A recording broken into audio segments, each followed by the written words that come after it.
My name is Katrina Moore. I'm 64 years old. I remember being in school having a hard time seeing the board, and I would have to sit and stare and blink and make all these strange, crazy faces trying to get my eyes to focus well enough to see.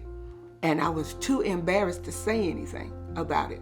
As my eyesight situation progressed, I finally found my way to the eye college. My mother has been coming here since 77, 76. She got her first pair of contacts here. So it made a huge difference to her because growing up on public assistance, during that time, public aid covered contact lenses. And so she was able to come get contact lenses and glasses, and my grandmother didn't have to worry about footing the bill for it because Medicaid, of course, covered it. The eye college told me I was declared me legally blind in June 2016. And it concreted my belief that there was something severely wrong with my eyesight that nobody else could understand but me, because nobody truly understood how bad my eyesight was. And when I tried to explain it to people, I really don't think they got it. I remember I told one of the doctors, I said, my eyesight is like a glass. It's a picture of a beautiful, crystal clear glass. I said, now picture somebody with a handful of Vaseline, smearing that Vaseline all over the inside of that glass. Now picture somebody with a piece of newspaper, trying to clean the glass out. You can imagine how much grease is left on the glass, right? That's what my eyesight is like. And she understood. And I believe, outside of my mother and my father, she was the first person who looked and acted like they got it.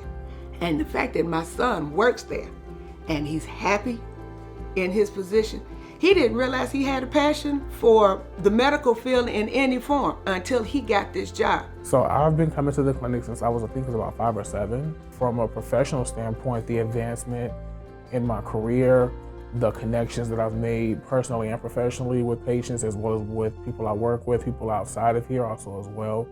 And then being on like the community advisory board and able to do different outreach things. It's something that's become bigger than I am.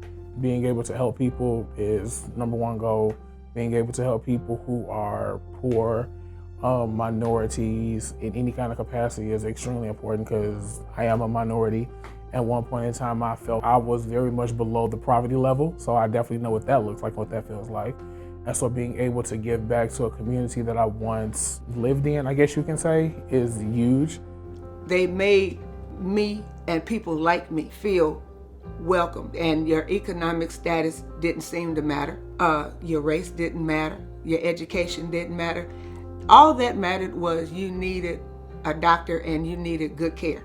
And when I go, I receive the same quality treatment and the same human treatment every time.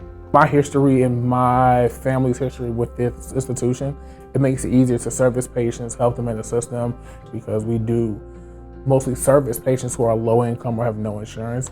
And it makes a difference when you speak that language and you're not a person who doesn't have any experience with that situation, so to speak. Even though my son works there, they make it their business to stay in contact with me and keep up with me. So many people have been coming here forever.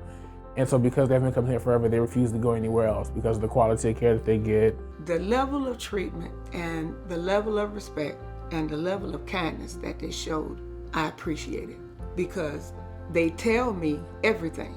They had nothing, good or bad.